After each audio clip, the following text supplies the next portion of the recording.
మన ప్రభువును రక్షకుడైన యేసుక్రీస్తు సర్వోన్నతమైన నామంలో మీకు శుభములు.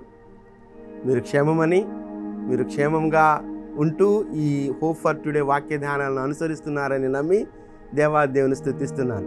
ఈ హోప్ ఫర్ టుడే వాక్య ధ్యానాలు మీ జీవితాలలోనూ మీ కుటుంబాలలోనూ ఆశీర్వాదకరంగా ఉంటున్నాయని నమ్మి దేవాదేవుని ఎంతగానో స్తుతిస్తున్నాను. అపోస్తుల కార్యములు గ్రంథం 18వ అధ్యాయం 10వ వచనాన్ని చదువుతున్నాను. 18వ అధ్యాయం 10వ వచనం.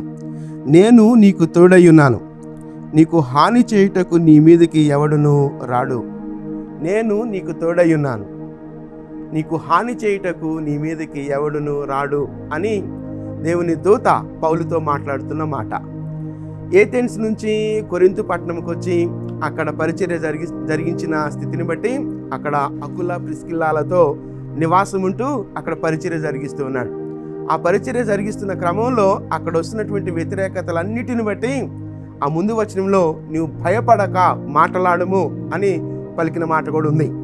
నీవు భయపడక మాటలాడుము అని పౌలును ప్రోత్సహిస్తూ చెప్తున్నటువంటి మాట. నేను నీకు తోడయ్యున్నాను కనుక నీ మీదకి ఎవడు రాడు అని చెప్పిన మాటను బట్టి ఆ తరువాత సంవత్సరం మీద 6 నెలలు అక్కడుండి పరిచర్య జరిగించినటువంటి వైనం అక్కడ మనకు కనిపిస్తూ ఉంది. ఈ మాటలను బట్టి మనం ఆలోచించినప్పుడు నీవు భయపడక మాట్లాడుము, నేను నీకు తోడయ్యున్నాను అనే మాటలు అక్కడ కనిపిస్తూ ఉన్నాయి. దేవుడు సమయానుకూలంగా లేదా సమయానికి లేదా సందర్భానికి తగిన విధంగా మనతో మాట్లాడే దేవుడు సమయానుకూలంగా ఆ సమయానికి సందర్భానికి తగిన విధంగా మనలను బలపరిచే దేవుడు. నువ్వు మాట్లాడు, నువ్వు భయపడొద్దు, నువ్వు మాట్లాడు, నేను నీకు తోడుగా ఉన్నాను. ఆ ప్రోత్సాహాన్ని తీసుకొని ఆ మాటలను పట్టుకొని పౌలు అక్కడ సంవత్సరం మీద 6 నెలలు అనగా సంవత్సరన్నర కాలం అక్కడే ఉంటూ పరిచర్య జరిగించినట్లుగా మనం చూస్తూ ఉన్నాం. కనుక ఈ ప్రోత్సాహాన్ని మనం కూడా స్వీకరిద్దాం. ఈ మాటలను బట్టి మనం కూడా ప్రోత్సహించబడదాం. ఏ బెదిరింపులు మనకు వస్తూ ఉన్నాయో కొన్ని సందర్భాల్లో మనకు మనమే ఊహించుకొని భయపడిపోయి ఆగిపోతున్న సందర్భాలు ఉంటాయి. ఒకవేళ క్రైస్తవ విశ్వాసాన్ని బట్టి రకరకాల లేదా పలు బెదిరింపులు మనకు వస్తూ ఉన్నప్పుడు ఆ బెదిరింపులలో కూడా దేవుడు మనతో మాట్లాడే దేవుడు, మనల్ని బలపరిచే దేవుడు. అయితే ఆయనతో సాన్నిహిత్యాన్ని మనం కలిగి ఉన్నప్పుడు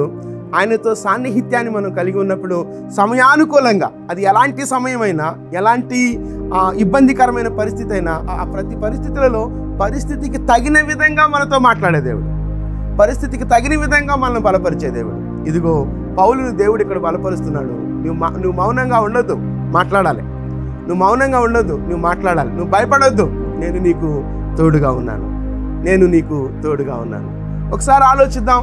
మన జీవితాల్లో కూడా వేటికి భయపడుతున్నామో, భయపడి ప్రయత్నాలు విరమిస్తూ ఉన్నట్లయితే ఇదిగో దేవుడు పురుకొల్పుగా మనతో మాట్లాడుతున్న మాట, నువ్వు భయపడవద్దు, నేను నీకు తోడుగా ఉన్నాను. సమయానికి తగిన విధంగా పరిస్థితికి తగిన విధంగా మనతో మాట్లాడే దేవుడు, సమయానికి తగిన విధంగా పరిస్థితికి తగిన విధంగా దేవుడు మనల్ని బలపరిచే దేవుడు. ఒక్కసారి మనం ఆలోచిస్తూ దేవుని వైపు చూస్తూ ఆయన సాన్నిహిత్యాన్ని అనుభవిస్తూ ఆయన ఆలోచనలు స్వీకరిస్తూ మనం ముందుకు కొనసాగుదాం. నిరీక్షణ కలిగి ముందుకు కొనసాగుదాం.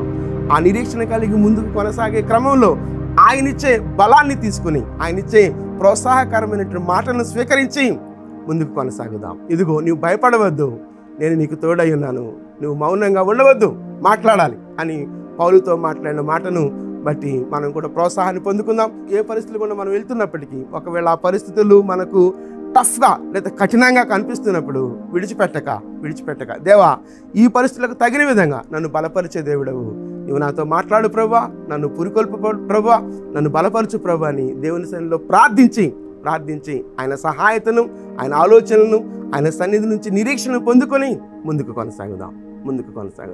చిన్న ప్రార్థన చేస్తాను, నాతో కలిసి ఏకీభవించండి. చిన్న ప్రార్థన.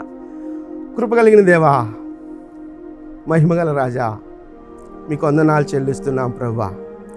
నీవు చాలిన దేవుడో ప్రభువా. ఇదిగో అపోస్తలుడైన పౌలుతో మాట్లాడిన మాటను జ్ఞాపం చేసుకుంటున్నాం. కొరింథులో ఎదురైనటువంటి ఆ వ్యతిరేకతల నడుమ నువ్వు భయపడక మాట్లాడుము, నేను నీకు తోడై ఉన్నాను అని పలికిన మాటను బట్టి నా దేవా, ఆ మాటను తీసుకొని అక్కడ పని జరిగించినటువంటి సంవత్సరంన్నర పాటు అక్కడే ఉండి పరిచర్య జరిగించినటువంటి ఆ సందర్భాన్ని జ్ఞాపం చేసుకుంటున్నాం ప్రభువా. దేవా, మా జీవితాలలో కూడా పరిస్థితులకు తగిన విధంగా, సందర్భానికి తగిన విధంగా మీరు మాతో మాట్లాడే దేవుడు. పరిస్థితులకు తగిన విధంగా, సందర్భానికి తగిన విధంగా మీరు మాతో మాట్లాడే దేవుడు. మమ్మల్ని బలపరచమని, నడిపించమని, మీ కృపా, మీ సన్నిధి నిత్యము మాకు తోడుగా ఉంచమని మీ కృప కలిగిన హస్తాల్లోనికి మమ్మల్ని మేముగా సమర్పించుకుంటూ యేసుక్రీస్తు అతి పరిశుద్ధమైన నామంలో ప్రార్థించి కీర్తించి వేడుకొనుచున్నాం తండ్రి. ఆమేన్, ఆమేన్. ప్రభు సన్నిధి నిత్యము మనకు తోడై ఉండును గాక. ఆమేన్.